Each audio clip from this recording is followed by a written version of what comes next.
When we hear the terms first turn and one turn kill in relation to Yugioh, one often thinks about very linear, non-interactive decks that vomit their entire hand onto the table quickly. Basically, playing out more like a game of solitaire than Yu-Gi-Oh! Because of this, these decks are often hated by the majority of the community, and are usually not played as sort of a gentleman's agreement between players. Code format itself has a couple of these kind of decks, namely Empty Jar and Library FTK, both of whom would be among the most powerful decks in the meta were not for the community's distaste for such decks.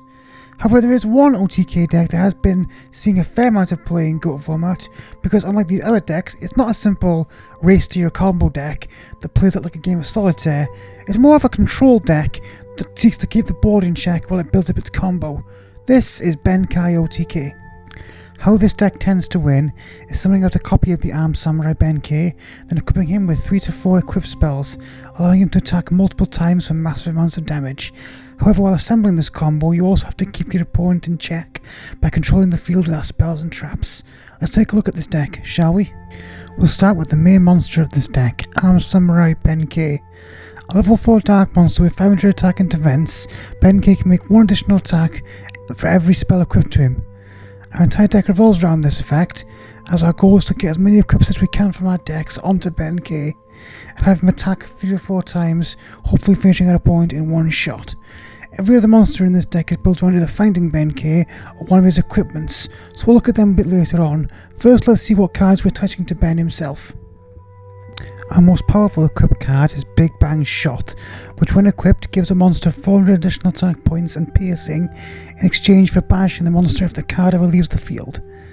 Now this doesn't seem like much at first, but once properly equipped, Ben Kei is more than able to deliver a final blow with this card, especially against decks that run a lot of low defense points monsters like Magician of Faith and Magical Merchant, and of course GOAT tokens. In fact, this one card makes Ben Kei OTK a good option against standard GOAT control. Next we run 2 of the most powerful equips in the format, namely 3 copies of Mage Power and a single copy of United We Stand. Both of these cards can grant us buffs equal to the amount of certain kinds of cards we have on the field, with Stand giving us an 800 point buff for every monster on our field, and Mage Power giving us a 500 point buff for each spell and trap on the field. The reason we're running more Mage Powers than United We Stands is obviously for the lower monster count in this deck. However, United We Stand is a really good combo with Scapegoat, so it's still included. Our final equip for the deck is 2 copies of Axe of Despair, which is not only our biggest standalone buff, granting Ben Kei an additional 1000 attack points, but it can also be a potential answer to back row hate, as you can recur it back to the top of your deck by sacrificing a monster, which other than Ben Kei himself are all expendable in this deck anyway once you've used their abilities.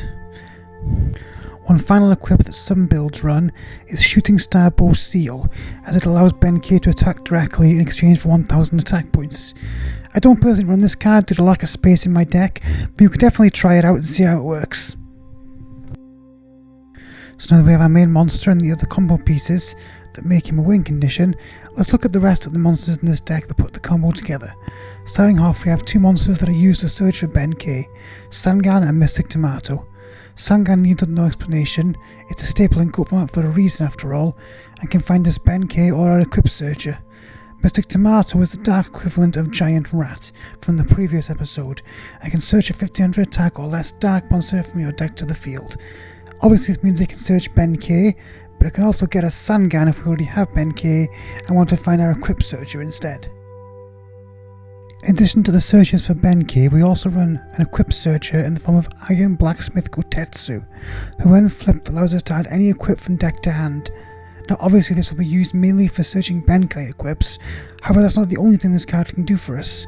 Some gold staples including Snatch Steal and Premature Burial are equips, which means that not only can the blacksmith help us find our game plan, but can also help us search out some of the most powerful staples in the format, which allows us to both stall out the game and possibly reassemble our combo if it fails the first time. Further helping us dig for our combo pieces are Cyber Jar and Morphing Jar. While not direct searches, these cards both allow us to dig 5 cards deep in our deck, making it more likely we see Ben Kei or our equipment, and Cyber Jar allows us additional setups by setting the various flip effect monsters we run that can search and recur combo pieces. Cyber Jar can also be a good recovery option if we fail to go off the first time, as it both refills our hands and wipes our opponent's board. Our final main deck monster is Magician of Faith, and with our deck being over half spell cards, it's not hard to see why. Magician of Faith is a card seen in a wide variety of goat decks for its ability to recycle the broken staples of the format, and it serves the extra purpose in this deck of recurring our equips if Ben Kei is removed. Due to the nature of this deck, other goat staples such as Tribe Infecting Virus and Breaker the Magical Warrior will not be necessary. We don't need any more back row removal, and Ben Kei by himself is a board wipe, so the Tribe is not necessary either. Let's move on to the spells and traps, shall we? Outside of our equips and staple cards that every deck runs, like Pot of Greed and Graceful Charity, we run 3 copies of Limited Area B. As stated, this deck takes time to build up its combo, so it's important we have ways to prevent attacks while doing so. As such, we additionally run 2 copies of Gravity Bind, as any card that could get through these 2 is not likely to finish us off before we've comboed off. In addition to this, as we're a mainly spell-focused deck, if our opponent does have heavy back row hate, these cards are a good way to bait it out before we can assemble our equips. Now, given how large Ben Kei can get, most monsters don't pose much of a threat to us once our combo has gone off. However, we need to make sure that we don't run into battle traps like Mirror Force and Sakuretsu Armor, as losing Ben Kei can be a pretty big blowout, as we're also losing 2 to 3 equipments. Because of this, in addition to the usual standards of Heavy Storm and Mystical Space Typhoon, we run 3 copies of Giant Trunade. Now, in many decks, Giant Trunade doesn't see much play, as it's just a much weaker version of Heavy Storm that simply removes a card from the field for a turn as opposed to destroying it permanently. However, in our deck, we only need 1 turn to win. That's all we need, as bouncing a card is essentially the same as destroying it, which means this card is essentially 3 more copies of Heavy Storm. In addition to this can be an improvement on Heavy Storm when we aren't quite able to OTK, as we can then wipe our opponent's back row again next turn, bounce the cups back to our hands, and then instantly replay them to finish them off. However, this is not the only use Giant Trunade has in this deck. Remember me mentioning the downside of Big Bang Shot? With Giant Trunade we can turn that to our advantage. By equipping Shot to our opponent's monster, and then bouncing it with Trunade, we now have a potentially repeatable monster removal effect, as when Shot leaves the field it removes the equipped monster from the game. Another card Trunade can combo well with is Premature Burial, as when Burial is bounced back to the owner's hand, the monster attached to it is not destroyed. This gives us the option of reviving another monster, or a 3rd chance to execute our combo by repeatedly reviving Ben Kei. Finally, we run the staples of Nobleman of Crossout and Scapegoat, as well as the Warrior staple Reinforcements of the Army. Nobleman is used as a way to out cards that can help our opponents see or recur back row hate, such as Magician of Faith, Magical Merchant, as well as preventing the 1 flip monster that can help them deal with Ben Kei, Cyberjar. Scapegoat is obviously used as a way to stall for time while we assemble our combo, but also be part of our win condition, as Scapegoat plus Unity Withstand gives Ben Kei an additional 4,000 attack points. And of course, Reinforcements of the Army is just another way for us to see Ben Kei as quick as possible. In terms of traps, we have an absolutely minuscule amount compared to most standard Go decks. Aside from the already mentioned Gravity Binds, we have only 2 other traps to talk about, which is not really surprising considering this deck focuses so much on being proactive. We don't want to be bogged down by largely reactive cards. The first trap in our lineup is of course Call of the Haunted, as we're a deck focused on 1 monster, so any way we have of bringing that monster back is obviously a plus. The other trap we often see in this deck is Ring of Destruction, as a way to either finish off our opponents after a big attack, or as a backup way to do damage if said attack fails.